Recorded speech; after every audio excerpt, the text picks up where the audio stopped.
তে শুনিয়া আমি দ্রুত উসমান মেডিকেল আইছি। উসমান মেডিকেল আইয়া আমি যতটুকু জানলাম, জানার পরে দেখলাম যে প্রায় 7-8 জন আমি আইয়া দেখছি মৃত। আর বাকি দুইজনের দিকে আইছি, তারা এখনো খুব মোটামুটি সুস্থ আছে।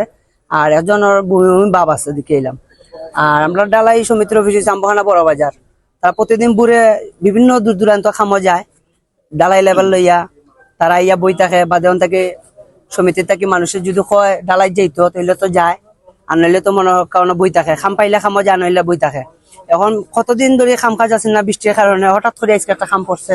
তখন মরকা সবও আছেন গৃহস্থ লইয়া সুনামগঞ্জ ব্যস্ত আছেন। বেশিরভাগ আমরা সুনামগঞ্জের মানুষও ডালাই ডিপার্টমেন্টও আছে।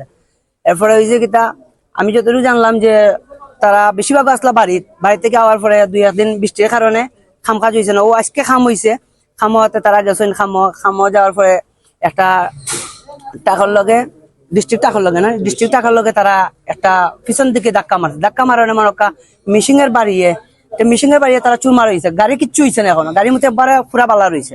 যে গাড়ির মাঝে যে লেবার গুলো আছেন, লেবার মূর্তি মানে কোনো উড়িয়া গেছে কি, সব উড়িয়া গেছে কি। আর গাড়ি এমনি টিকো বালা রয়েছে, সামনের জায়গা খালি জাস্ট পিক আপের সামনের জায়গাটা সামান্য একটু দেখা যায় যে বডিটা একটু ভাঙছে, পিছন দিকে ধাক্কা মারছে, আর কোনো কিছু হয়েছে না।